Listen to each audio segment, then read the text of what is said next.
والسلام والتقية والإكرام على الرسول المصدق المصطفى الأمجد المحمود الأحمد مولانا مولى الثقلين جد الحسن والحسين والقاسم محمد اللهم صل على محمد وعلى محمد. أهل بيته الطيبين الطاهرين المعصومين المتقين المتقين ولعنة الله على أعدائهم وقتلتهم وغاصبهم وجودهم وملكهم وفضائلهم ومصالحهم أجمعين من الآن إلى قيام يوم الدين آمين يا رب العالمين. أما بعد فقد قال الله سبحانه وتعالى في القرآن الحكيم وأصدق الصادقين وقوله الحق. بسم الله الرحمن الرحيم وما آتاكم الرسول فخذوه واتقوا.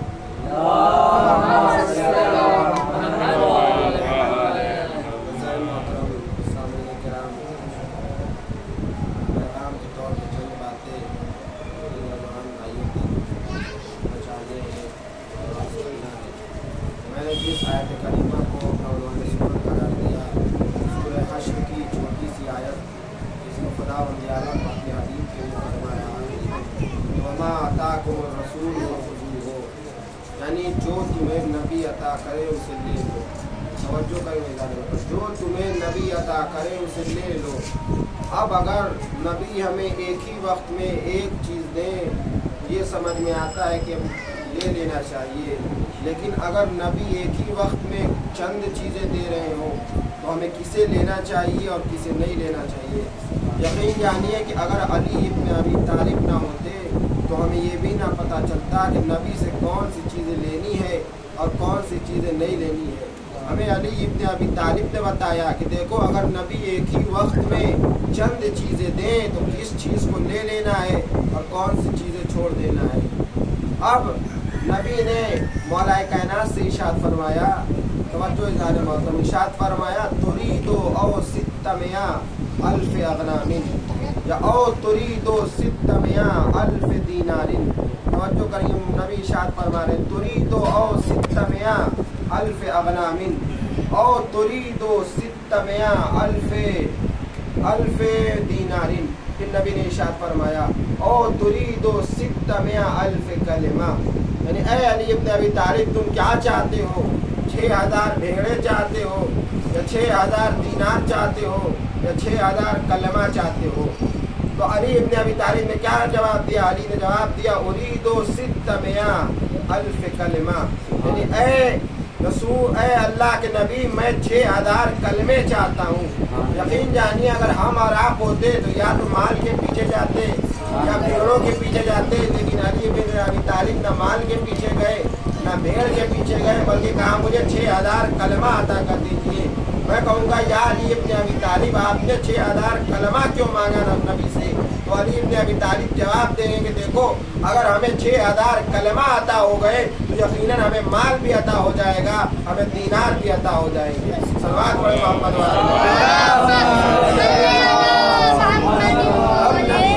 فرمایا مولا کائنات سے 6000 کلموں کا خلاصہ نبی نے علی سے 6 کلموں میں بیان کیا.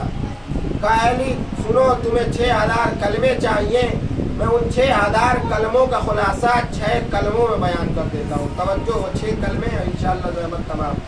نبی نے ارشاد فرمایا پہلا کلمہ جو 1000 کلموں کا خلاصہ، نبی نے کیا فرمایا اذا رأیت الناس یشتغلون بالفضائل واشتغل انت باتمام الفرائض.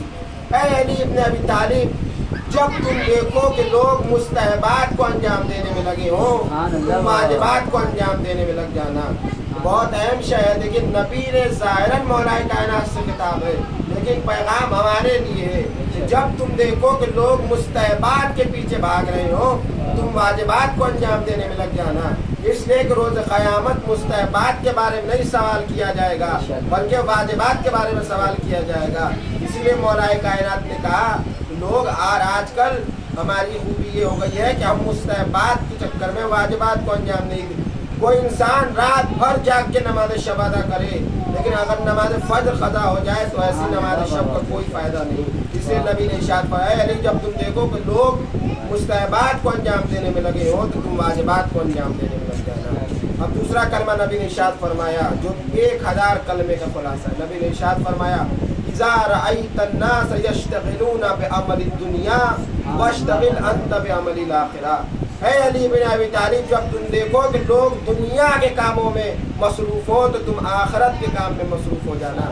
یہ بہت اہم شے ہے. دیکھیے دنیا تو مادی ہے, دنیا میں ہمیں آج رہنا ہے, کل اس دنیا سے چلے جانا ہے, لیکن ہم وہاں کی تیاری نہیں کرتے جہاں ہمیں مستقل زندگی گزارنی ہے.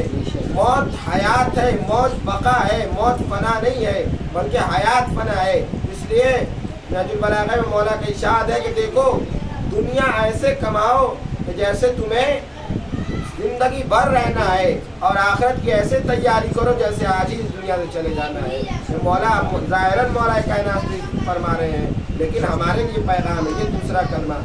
تیسرا کلمہ کیا نبی نے ارشاد فرمایا, مولا کائنات سے تیسرا کلمہ ارشاد فرمایا علی سے, اذا رأيت الناس يشتغلون بعلوم الناس واشتغل انت بعلوم نفسك. اے علی ابی طالب جب تم دیکھو کہ لوگ دوسروں کے عیب تلاش کرنے میں لگے ہو, تم اپنے عیب تلاش کرنے میں لگ جانا. اگر انسان اپنے عیب تلاش کرنے میں لگ جائے تو اسے دوسروں کے عیب نظر نہیں آتے. ایک صلوات پڑھے محمد.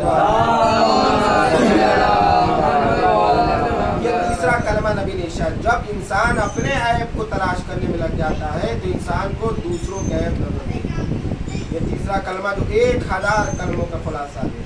پھر نبی نے ارشاد فرمایا چوتھا کلمہ, نبی ارشاد فرما رہے اذا رأيت الناس يشتغلون بالعلوم, اذا رأيت الناس يشتغلون بتسکین الدنیا واشتغل انت بتسکین الاخرہ.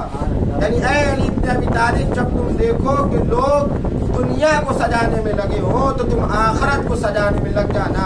اس لیے کہ لوگ دنیا کو سجانے میں لگ جاتے ہیں لیکن اس آخرت کی فکر نہیں کرتے جہاں انہیں ہمیشہ زندگی گزارنی ہے. اگر تم دنیا کو سجانے میں لگو گے تو تمہیں نہ جنت ملے گی نہ جزا ملے گی, بلکہ ایک نہ ایک دن ایسا آئے گا کہ اس دنیا کی سجاوٹ تمہارے لیے صرف ایک دیکھنے کے لیے رہ جائے گی. لیکن اگر آخرت کو سجانے میں لگ جاؤ گے تو یقیناً جزا بھی ملے گی, جنت بھی ملے گی, اور یقیناً ہمیں وہ مرتبہ عطا کرے گا اللہ جو ہمیں نبی کے ساتھ جنت میں رکھے گا. صلوات پڑھے محمد والا.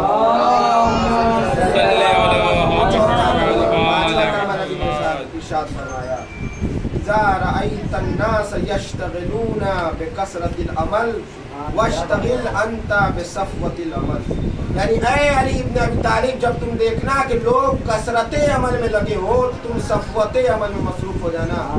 اب تاریخ کا جائزہ لیجئے کہ کثرت عمل یعنی ایک انسان بہت زیادہ عمل کر رہا ہے, دن بھر رات بھر نمازیں پڑھ رہا ہے, لیکن اگر اس نماز میں ریاکاری موجود ہے, اس نماز میں دکھاوا موجود ہے تو ایسی دکھاوا اور نماز کا کوئی فائدہ نہیں. اسی لیے نبی نے ارشاد فرمایا لوگ اگر کثرت عمل میں لگے ہو تو تم صفوت عمل میں لگ جانا. اس لیے کہ کثرت عمل میں ریاکاری ہو سکتی ہے, زیادہ عمل کرنے میں دکھاوا ہو سکتا ہے, لیکن کم عمل کرنے میں اور صفوت عمل کرنے میں اس میں ریاکاری نہیں ہو سکتی, اس میں دکھاوا نہیں ہو سکتا. صفوت عمل کیا ہے, تھوڑا سا انجام دیا جائے لیکن خلوص کے ساتھ. یقین جانیے اگر تھوڑا سا انجام دیا جائے لیکن اس میں خلوص پایا جاتا ہو تو ان کئی زیادوں سے افضل ہے جن میں ریاکاری اور دکھاوا پایا جاتا ہو.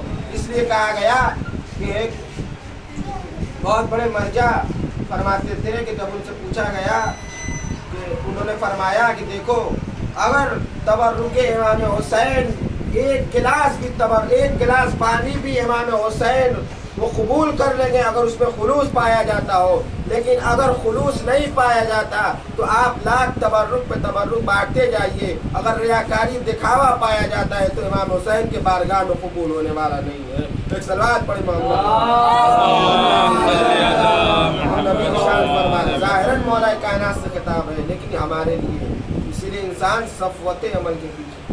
پانچواں کلمہ نبی نے ارشاد فرمایا یا علی اذا رأیت الناس, چھٹا کلمہ نبی نے ارشاد فرمایا اذا رأیت الناس یتوسلوا بالخلق فتوسل انت الخالق. یعنی اے علی ابن ابی طالب جب تم دیکھنا کہ لوگ مخلوقات سے مانگنے میں لگے ہو تو تم اپنے خالق کے دروازے پر سر جھکانا. یہ نبی ظاہراً مولا کائنات سے ارشاد فرما رہے ہیں لیکن یہ ہمارے لیے کہا کیا نبی نے اذا رأیت الناس یتوسلون الخلق فتوسل انت الخالق. یعنی انسان ہم اس سے مانگتے ہیں جو ہماری طرح ہے، ہم اس کے در پہ سر جھکاتے ہیں جو ہماری طرح مخلوق ہے، لیکن ہم اس کے در پہ سر نہیں جھکاتے جس نے اس ساری کائنات کو خلق کیا، جو اس دنیا کو چلانے والا ہے، جو دنیا کو رزق تقسیم کرنے والا ہے، اور دنیا وہ پروردگار عالم، وہ پروردگار ہے جس نے اس دنیا کو خلق کیا، جناب آدم کو خلق کیا، جناب نوح کو خلق کیا، اتنے سارے انبیاء کو خلق کر دیا، لیکن تمام انبیاء کی سیرت آپ اٹھا کے دیکھ لیجئے، کسی انبیاء نے کسی خالق کے در، کسی مخلوق کے در پہ سر نہیں جھکایا، بلکہ خالق کے در پہ سر جھکایا، اور یہی وجہ ہے کہ انبیاء مخلوق کے در پہ سر نہیں جھکایا بلکہ خالق کے در پہ سر جھکایا، اور یہی وجہ ہے کہ ان کا آج یہ مقام ہے، یہ مرتبہ ہے، بلکہ مولا کائنات کو خدا بھی کہا گیا، لیکن علی ان کو بار بار آگ میں جلاتے رہے کہ اب مان جاؤ، اب مان جاؤ، اب مان جاؤ، میں خدا نہیں ہوں بلکہ خداوند عالم وہ ہے۔ علی نے سجدہ بھی کیا، سجدہ بھی کر کے بتا دیا کہ دیکھو خالق خالق ہوتا ہے، ہم تو بس اس کی مخلوق ہے۔ ایک صلوات پڑھے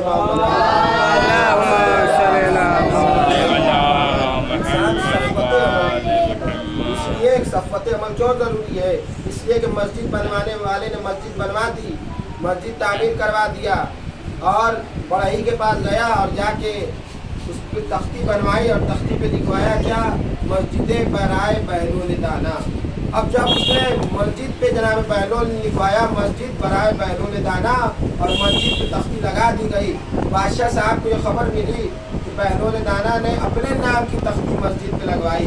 بادشاہ صاحب نے بلایا جناب بہلول کو، جناب بہلول آئے، کہا اے بہلول تم جانتے ہو تم نے مسجد کس لیے تعمیر کروائی؟ کس کے لیے؟ کہا میں نے اللہ کے لیے تعمیر کروایا۔ کہا جب اللہ کے لیے تعمیر کروائی تو اپنا نام تختی پہ کیوں لگوایا؟ کہا بھلوں سے میں نے اپنا نام تختی پہ لگوایا ہو، لیکن مجھے یہ نیت میں یہ ہے کہ یہ مسجد اللہ کے لیے تعمیر کروائی۔ اب بادشاہ صاحب نے کہا بہلول ٹھیک ہے، تمہاری نیت یہ ہے کہ تم نے اللہ کے لیے تعمیر کروائی، لیکن اگر لوگوں کو دھوکہ ہو جائے گا تو کیا کرو گے؟ تو عجیب جواب دیا جناب بہلول نے، لوگوں کو دھوکہ ہو سکتا ہے، خدا کو دھوکہ نہیں ہو سکتا۔ ایک صلوات پڑھے محمد لوگوں کو دھوکہ ہو سکتا ہے، خدا کو دھوکہ نہیں۔ نبی نے 6000 کلموں کا خلاصہ 6 کلموں میں بیان کیا۔ عبداللہ مشکینی علیہ رحمہ تحریر فرماتے ہیں اپنی کتاب 6000۔ یہ اب یقیناً ہمارے لیے ہے، یہ نبی ظاہراً علی سے خطاب ہے، لیکن ہمارے لیے ہے کہ ہم نبی کی حدیث سے 6 کلموں سے ہم استفادہ حاصل کریں۔ کیا ہے نبی کا 6 کلمہ؟ میں پھر سے دوہرا دیتا ہوں۔ نبی نے پہلا کلمہ ارشاد فرمایا کہ جب دنیا مستحب کے پیچھے جا رہی ہو، جب لوگ مستحب کو انجام دینے میں لگے، تم واجبات کے پیچھے چلے جاؤ، واجبات کو انجام دینے میں لگ جاؤ۔ اس لیے کہ روز قیامت مستحبات کے بارے میں نہیں سوال کیا جائے گا بلکہ واجبات کے بارے میں سوال۔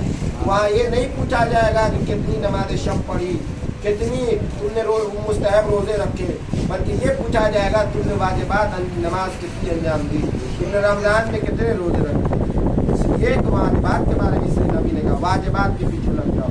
دوسرا، جب لوگ خالی دنیا میں لگے ہوں، دنیا کے کام انجام دینے میں لگے، تم آخرت کے کام انجام دینے میں لگ جانا۔ اس لیے کہ دنیا فنا ہے اور آخرت بقا ہے، آخرت میں ہمیشہ زندگی گزارنی ہے۔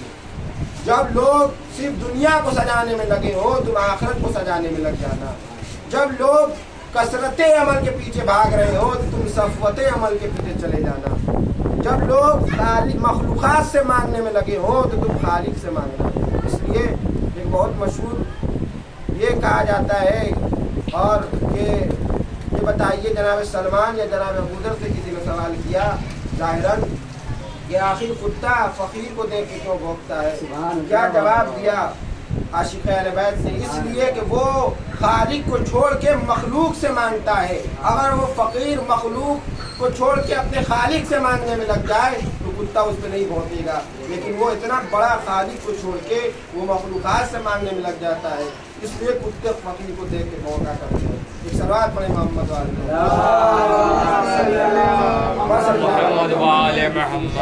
آج 9 محرم ہو گئی، آج شب عاشور ہے، اور شب عاشور کی مہلت امام نے کیوں مانگی؟ تاکہ اللہ سے قریب ہویا جا سکے۔ یقیناً امام حسین نے اپنے پورا بھرا گھر کربلا کے میدان میں مٹا دیا۔